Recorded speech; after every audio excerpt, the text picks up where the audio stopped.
Don TV நேயர்களுக்கு வணக்கம். மனிதனின் மறுபக்கத்தினூடாக இன்று உங்களை சந்திப்பதில் மகிழ்ச்சி. ஒவ்வொரு காலத்திலும் ஒவ்வொருத்தருடைய வரலாற்றை பார்க்கும் பொழுது எண்ணற்ற திகைப்புகள் இருக்கத்தான் செய்கிறது. அதுவும் பெண்ணாக இருந்து தனித்துவமாக தன்னுடைய பாதையில் நடைபோடும் பொழுது அங்கே எத்தனை தடங்கள் இருந்தாலுமே அத்தனை தடங்களையும் அழகாக எடுத்து எரிந்து கொண்டு செல்வதும் ஒரு சிறப்பு தான். அப்போ இன்னைக்கு யாரை பார்க்க போறோம் அப்படின்னா, இவங்களை பற்றி சொல்லணும் அப்படின்னா, தமிழகத்தை சேர்ந்தவங்க, உப்பு சத்தியாகிரக போராட்டத்தில் சிறை தண்டனை அனுபவித்த பலரில் முதல் பெண்ணாக இவங்களை கருதணும். அதே நேரத்தில் பார்த்திங்கன்னா, முதல் துணை சபாநாயகர் என்ற அந்த பதவியை வகித்தவங்க, முதல் பெண் அமைச்சர் என்ற பெருமை இவரை தான் சாரும் அப்படின்னு சொல்லியிருக்காங்க. இவர் ஒரு சமூக சீர்திருத்தவாதி அப்படின்ற ஒரு விடயமும் சொல்லப்பட்டிருக்கிறது. அடிமட்டத்தில் இருந்த மக்களையும் மேன்மக்களையும் சமமாக பார்க்கக்கூடிய ஒரு ஆற்றல், ஒரு தனித்துவமான பெண்ணாகத்தான் இவங்க இருந்திருக்காங்க. ருக்மிணி லக்ஷ்மிபதி அவர்களை பற்றி நாங்கள் பேச போகிறோம். இவருடைய வாழ்க்கை வரலாறை பார்க்கும் பொழுது நிறைய சவால்கள், ஒரு சமுதாயத்திலிருந்து ஒரு பெண் வருவது என்பது ஒரு சாதாரண விடயம் அல்ல. இப்பொழுது அல்ல, ஒரு 50-60 வருட காலத்திற்கு முன்பாக ஒரு பெண் வெளியே வந்து தன்னிச்சையாக செயல்பட்டு ஒரு சமுதாயத்தில் உள்ள கேள்விகளுக்கெல்லாம் பதில் கூறும் வகையில் வாழ்ந்து காட்டுவது அப்படின்றது வந்து ஒரு பெரிய சவாலான விடயம் இல்லையா? அப்போ அந்த வகையிலே தன்னுடைய வாழ்நாளை சரித்திரத்தில் பதித்த ஒரு பெண். ருக்மிணியின் தந்தையார் பார்த்திங்கன்னா பெயர் ஸ்ரீ நிவாசராவ், தாயார் பேர் பார்த்திங்கன்னா சூடாமணி அம்மையார். ருக்மிணி அம்மையார் 1892 சென்னை திருவல்லிக்கேணியில் பிறந்திருக்காங்க. இவருக்கு ஒரே ஒரு சகோதரர் மட்டுமே இருந்தாங்க. அவருடைய பேர் பார்த்திங்கன்னா சுந்தரராஜன் என்பதாகும். 1898 முதல் 1909 ஆண்டு வரை சென்னை எழும்பூரில் மாநில பயிற்சி பள்ளியிலும் பின்னர் நுங்கம்பாக்கம் கிறிஸ்துவ பெண்கள் உயர்நிலைப் பள்ளியிலும் தனது பள்ளி படிப்பை முடிச்சிருக்காங்க. 1911 ஆண்டு பார்த்திங்கன்னா டாக்டர் அசந்தா லட்சுமிபதி என்னும் மருத்துவரை மணந்து ருக்மிணிக்கு ஸ்ரீனிவாசராவ், பிரேமிலா, சீதா, இந்திரா, ராதா, ராமாராவ் என்று 6 குழந்தைகள் பிறந்திருக்காங்க. திருமணத்திற்கு பின் சென்னையில் வந்து மாநில கல்லூரியில் இணைந்து BA பட்டம் பெறுறாங்க. BA பட்டத்தை பெற்ற பிறகு அவங்க வந்து பார்த்திங்கன்னா பல்கலைக்கழகத்தில் 1வது மாணவியாக தேர்வு செய்யப்படுறாங்க. அதைத் தொடர்ந்து அவங்களுக்கு வந்து தான் ஒரு வைத்தியராக வரணும் அப்படின்ற ஒரு ஆவலில் மருத்துவக் கல்லூரியில் தன்னை இணைத்து கொள்கிறாங்க. கல்வியிலிருந்த ஒரு ஆர்வம் அதிகம் அப்படின்னு கூட சொல்லலாம். படித்து கொண்டிருக்கும் காலகட்டத்தில் அம்மாவினுடைய மறைவு மருத்துவ படிப்பை தொடர்வதற்கு தடையாக அமைஞ்சிருச்சு. பெண்கள் வெளிவந்து தன்னுடைய ஆற்றலை வெளிப்படுத்த முடியாத இருந்த காலகட்டத்தில் கல்வி நடவடிக்கை மூலமாக பட்டப்படிப்பை பெறுவதன் மூலமாக வெளிவந்த ஒரு பெண்மணி தான் ருக்மிணி லக்ஷ்மிபதி அவர்கள். அப்போ 1918 ஆண்டு என்ன பண்ணுறாங்க அப்படின்னா, அரசியலிலும் பயணிப்பதற்கு அவங்களுடைய மன ஓட்டம் அதிகமாக இருந்தது. அப்போ அரசியலிலும் பயணிக்கணும் அப்படின்ற ஒரு முடிவு எடுக்கிறாங்க. ஆனால் சாதாரணமாக அரசியலில் பயணிப்பது என்பது மிகுந்த ஒரு சவால்.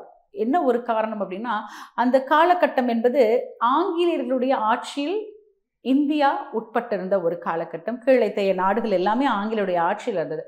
அப்போது நாங்கள் வந்து அரசியலுக்கு போகிறோம் அப்படின்னா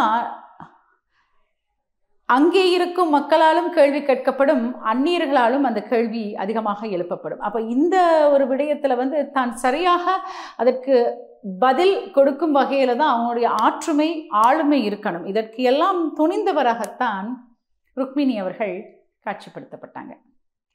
1918 அரசியலில் ஈடுபட ஆரம்பித்தவர் பாரத மகளிர் மகா மண்டலி அமைப்பின் சென்னை கிளை செயலராக பொறுப்பேற்றாங்க. இந்திய மாத சங்கத்திலும் உறுப்பினராக உயர்ந்தாங்க. 1926 ஆண்டு ஜூன் மாதம் அகில உலக பெண்கள் வாக்குரிமை ஒன்றிய மகாநாடு பார்த்திங்கன்னா பாரிஸ் நகரில் நடைபெறுது. அம்மகாநாட்டில் கலந்து கொள்ள இந்தியாவின் சார்பாக ருக்மிணி லக்ஷ்மிபதி தேர்வு செய்யப்பட்டு பாரிஸ் செல்றாங்க. இதன் பின்னர் ஒருமுறை ஜப்பான் நாட்டிற்கும் செல்லக்கூடிய ஒரு வாய்ப்பு அவங்களுக்கு கிடைக்குது. திருவல்லிக்கேணியில் கதர் ஆடைகளை திறந்து வைக்கும், கதராடை அணிவதின் பெருமையையும் அனைவருக்கும் எடுத்து சொல்லி தானும் கதராடை அணிந்த ஒரு முன்னோடியாக திகழ்கிறாங்க. 1927 ஆண்டில் மகளிர் காங்கிரஸ் பிரிவின் செயலராக ருக்மிணி லக்ஷ்மிபதி அவர்கள் தேர்வு செய்யப்படுறாங்க. ருக்மிணி லட்சுமிபதி அவர்கள் 1918ஆம் ஆண்டே அரசியலில் ஈடுபடணும் அப்படின்ற ஒரு எண்ணம், ஆர்வம் அவங்களுக்கு ரொம்ப அதிகமாக ஏற்படுது. இந்த சந்தர்ப்பத்தில் பார்த்தீங்கன்னா 1930ஆம் ஆண்டு வேதாரண்யத்தில் வந்து உப்பு சத்தியாகிரக போராட்டத்தில் ஈடுபடுறதுக்காக ராஜாஜி அவர்களுடைய தலைமையில் நிறைய பேர் ஒன்றிணைகிறாங்க. அதில் வந்து கிட்டத்தட்ட பார்த்தீங்கன்னா 100 பேர் வரை உப்பு சத்தியாகிரகிகளாக தமிழகத்திலிருந்து தேர்வு செய்யணும் அப்படின்னு முடிவு பண்ணுறாங்க. அதில் ஒருத்தராக வந்து ருக்மிணி லட்சுமிபதி அவர்கள் தேர்வு செய்யப்படுறாங்க. ருக்மிணி லட்சுமிபதி அவர்கள் தேர்வு செய்யப்பட்டு தமிழகம் முழுவதும், இந்தியா முழுவதும் இந்த உப்பு சத்தியாகிரகத்தினுடைய முக்கியமான பங்கை மக்களுக்கு விளக்கி சொல்கிறாங்க. இந்த சந்தர்ப்பத்தில் ருக்மிணி லட்சுமிபதி அவர்கள் கைது செய்யப்படுறாங்க. கைது செய்யப்பட்டு கிட்டத்தட்ட 1 ஆண்டு காலம் சிறை செல்ல வேண்டிய ஒரு சந்தர்ப்பம் ஏற்படுது. அதனால தான் உப்பு சத்தியாகிரக போராட்டத்தில் ஈடுபட்ட பலரில் கைது செய்யப்பட்ட, சிறை தண்டனை அனுபவித்த முதல் இந்திய பெண் அப்படின்னு ருக்மிணி லட்சுமிபதி அவர்களை சொல்கிறாங்க. இதே நேரத்தில் பார்த்திங்கன்னா இவங்க சிறை சென்ற அந்த காலகட்டத்தில் பார்த்திங்கன்னா நிறைய குற்றங்களை செய்த நிறைய கைதிகள் இருக்கிறத பார்க்குறாங்க. அவர்களை எல்லாம் அன்பாக அழைத்து நிறைய அறிவுரைகளை சொல்லி அவங்கள வழி நடத்தணும் அப்படின்னு நினைக்கிறாங்க. இதனால குற்றங்கள் சமுதாயத்தில் குறையும் அப்படின்னு நினைக்கிறாங்க. இதனால இவர்களுக்கான ஒரு வழிகாட்டல் நிறைய வந்து சிறையிலே அவங்க ஏற்படுத்துகிறாங்க. இதையெல்லாம் பார்த்த சிறை அதிகாரிகள் என்ன பண்ணுறாங்க அப்படின்னா அவர்களுக்குரிய அந்த ஓராண்டு காலத்தை நீடித்து விடாமல் ருக்மிணி லட்சுமிபதி அவர்களுடைய நல்ல எண்ணத்தை புரிஞ்சுக்கிட்டு அவங்கள வந்து விரைவாக சிறையிலிருந்து விடுவிக்கிறாங்க. திருவள்ளிக்கேணியில் ஒரு கதர் ஆடையை திறந்து வைத்து கதர் ஆடை அணிந்து அதனுடைய பெருமையை அனைவருக்கும் எடுத்து காட்டி 1927ஆம் ஆண்டில் மகளிர் காங்கிரஸ் பிரிவின் செயலாளராக ருக்மிணி லட்சுமிபதி அவர்கள் தேர்வு செய்யப்படுறாங்க. அதற்கு பிறகு பார்த்தீங்கன்னா 1928ஆம் ஆண்டு சைமன் கமிஷனுக்கு எதிராக நாட்டில் கிளர்ச்சிகள் தோன்றுகிறது. 1928ஆம் ஆண்டு சைமன் குழு இங்கிலாந்து நாட்டிலிருந்து பாம்பே நகருக்கு பின்னர் 1929ஆம் ஆண்டு சென்னைக்கு வர்றாங்க. சென்னையின் கடற்கரையில் சத்தியமூர்த்தி, ருக்மிணி லட்சுமிபதி போன்றோர் சைமன் கமிஷனை எதிர்த்து பேச ஆரம்பிக்கிறாங்க. 1929ஆம் ஆண்டில் நேருவின் தலைமையில் லாகூரில் கூடிய 47வது தேசிய காங்கிரஸ் மாநாட்டில் சத்தியமூர்த்தி, ராஜாஜி, ருக்மிணி லட்சுமிபதி போன்றோர் கலந்து கொள்ளக்கூடிய ஒரு சந்தர்ப்பம். காங்கிரஸ் இந்த ஆண்டில் பரிபூர்ண சுதந்திரம் என்ற கொள்கையினை அறிவித்தது.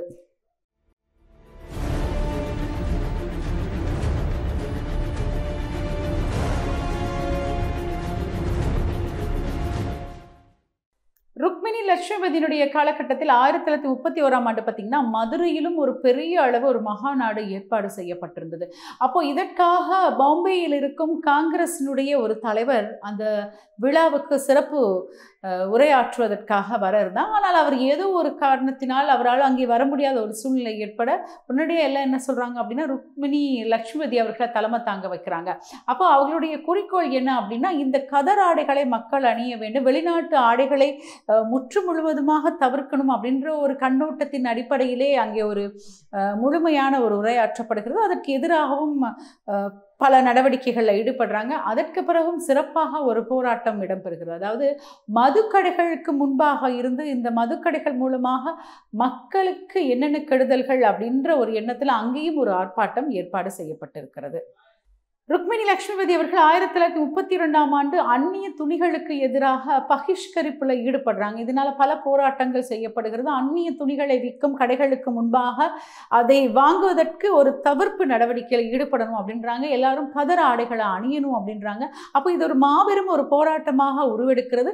இதில் வந்து நிறைய பேர் வந்து மனமாற்றம் ஏற்பட்டு நிறைய பேர் கதர் ஆடைக்கு செல்லக்கூடிய ஒரு சூழ்நிலை காணப்படுகிறது. அப்போ இந்த போராட்டம் வந்து பெரிய அளவு பார்க்கப்படும் பொழுது என்ன பண்ணுறாங்கன்னா ருக்மிணி அவர்களை கைது செய்ய வேண்டிய ஒரு சந்தர்ப்பம் ஏற்படுது. கிட்டத்தட்ட அவர் கைது செய்யப்பட்டு 6 மாத காலம் மீண்டும் சிறை செல்றாங்க. 1933ஆம் ஆண்டு மகாத்மா காந்தி அவர்கள் சென்னை வராங்க. ராபின்சன் பூங்காவில் எல்லா மக்களையும் ஒன்று சேர்த்து தன்னுடைய கட்சிக்காக நிதி திரட்டுறாங்க. இதற்காக ருக்மிணி லட்சுமிபதி அவர்கள் என்ன பண்ணுறாங்கன்னா தன்னுடைய கைகளில் இருந்த 2 தங்க வளையலையும் எடுத்து கொடுக்குறாங்க. இதை பார்த்து கொண்டிருந்த அவங்களுடைய மகள் இந்திரா அவங்களும் தன்னுடைய கைகளில் இருந்த தங்க வளையலை எடுத்து கொடுக்குறாங்க. அதற்கு பிறகு தொடர்ச்சியாக 1934ஆம் ஆண்டு சென்னையில் நடந்த தேர்தலில் வந்து மேல் சபை உறுப்பினராக தேர்வு செய்யப்படுறாங்க. அதைத் தொடர்ந்து 1937ஆம் ஆண்டு முதல் துணை பெண் சபாநாயகராக தேர்வு செய்யப்பட்ட பெருமை முழுவதும் ருக்மிணி லட்சுமிபதி அவர்களை போய் சேரும்.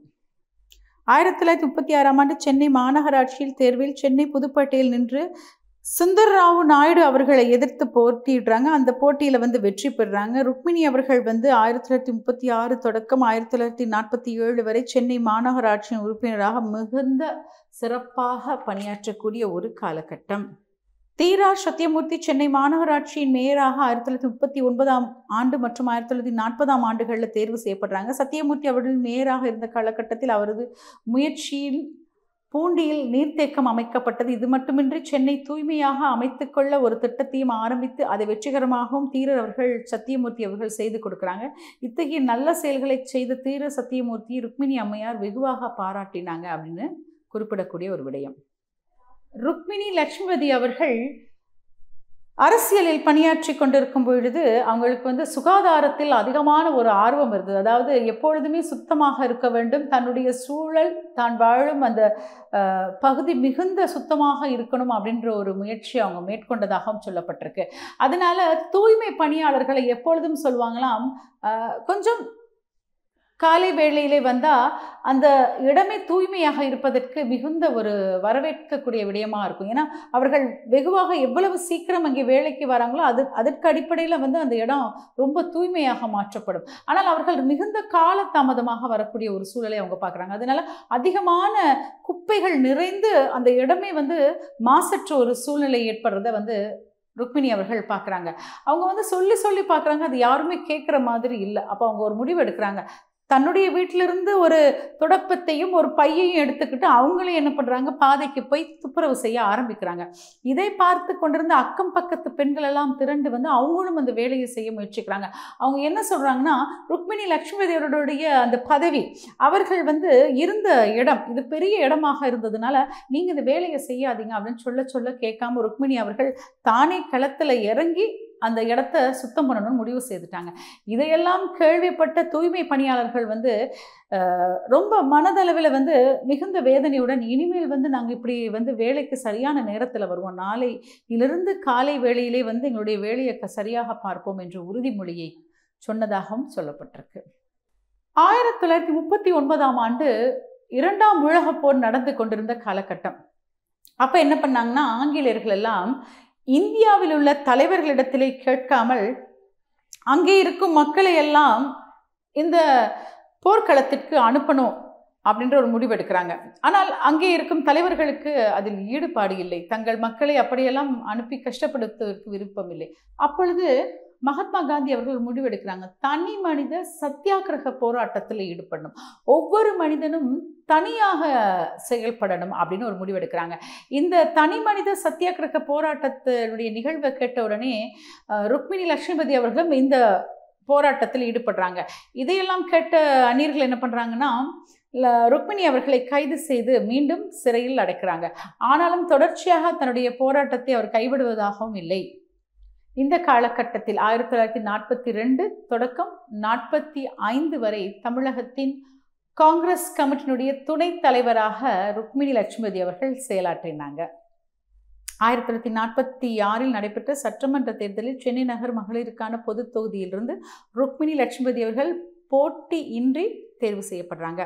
திருவாளர் டி. பிரகாசம் அவர்களின் தலைமையில் ருக்மிணி லட்சுமிபதி அவர்கள் சுகாதார அமைச்சராக பொறுப்பேற்கிறாங்க. தமிழக சட்டமன்ற வரலாற்றில் அமைச்சராக பொறுப்பேற்ற முதல் பெண்மணி ருக்மிணி லட்சுமிபதி அவர்கள். டெல்லியில் 1946 அக்டோபர் மாதத்திற்கான சுகாதார அமைச்சர்கள் மாநாடு ஒன்று நடைபெறுது. இடைக்கால அரசின் சுகாதார அமைச்சராக இருந்த சரத் அகமது கான் இம்மாநாட்டை துவக்கி நடத்தி வைக்கிறாங்க. இடைக்கால அரசியல் பிரதமராக இருந்த ஜவஹர்லால் நேரு இம்மாநாட்டில் கலந்து கொள்கிறாங்க. இம்மாநாட்டில் பார்த்திங்கன்னா ருக்மிணி லட்சுமிபதி அவர்களின் யுனானி மற்றும் ஆயுர்வேத மருத்துவ முறைகளில் அந்தஸ்து உயர்த்தப்பட வேண்டும் என்ற முக்கியமான கருத்தை வெளியிடுறாங்க. இம்மாநாட்டில் மலேரியா ஒழிப்பு திட்ட தீர்மானமும் நிறைவேற்றப்படுகிறது. இதன் தொடர்ச்சியாக சென்னையில் மலேரியா ஒழிப்பு திட்டம் வெற்றிகரமாக செயல்படுத்தப்படுகிறது.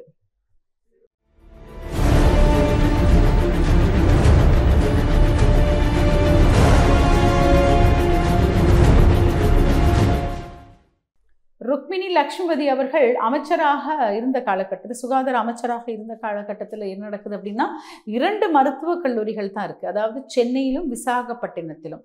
அப்போது இன்னும் மருத்துவக் கல்லூரிகள் வரணும் அப்படின்ற ஒரு முயற்சியில் அவங்க ஈடுபட்டதன் காரணமாக மதுரையிலும் குண்டூரிலும் மருத்துவக் கல்லூரிகள் அமைவதற்கு மிகுந்த அளவு அவருடைய ஒத்துழைப்பு வழங்கப்பட்ட ஒரு காலகட்டம்.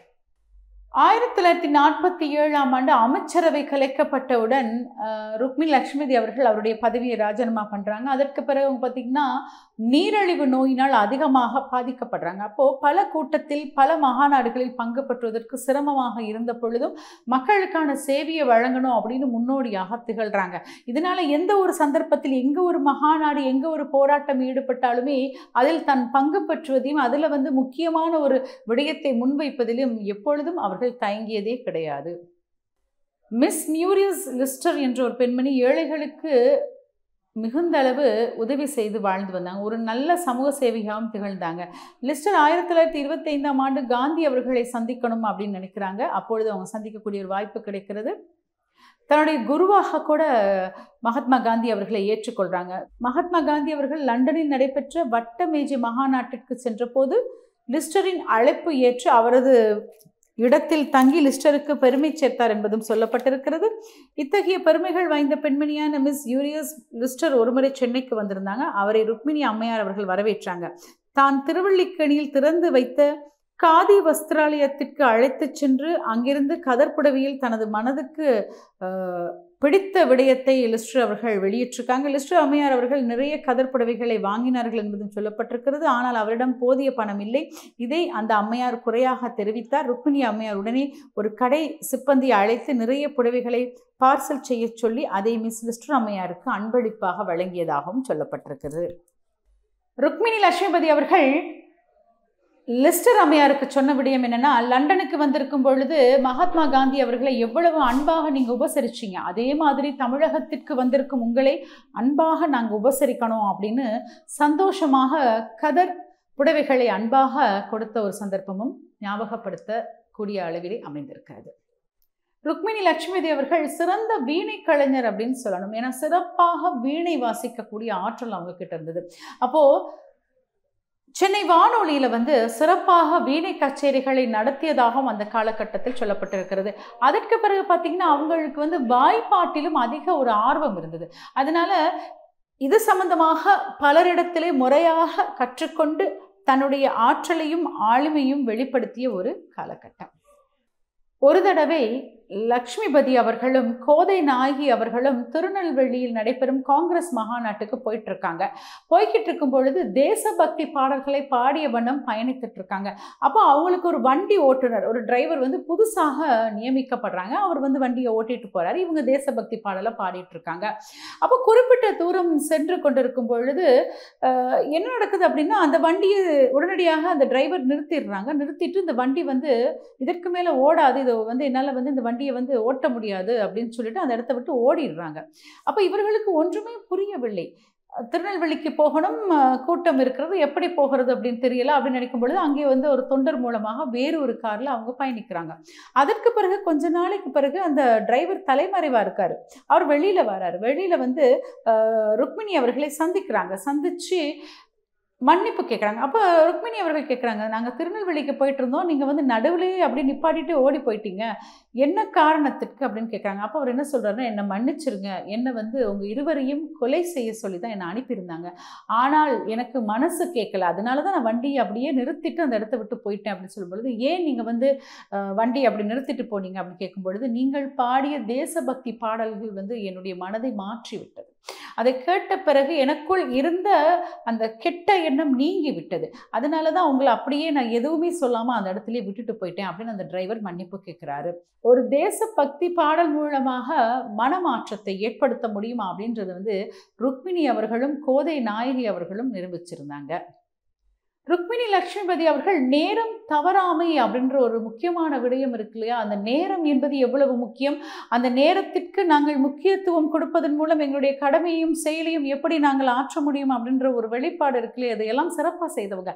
ருக்மிணி அம்மையார் அவர்களை பார்த்து தங்களுடைய பழக்கத்தினுடைய முறையை கூட மாற்றியதாக சொல்லப்பட்டிருக்கு. அப்போ நேரம் தவறாமை, ஒழுக்கம், இதெல்லாம் எல்லாமே ரொம்ப முக்கியத்துவம் கொடுத்துருக்காங்க.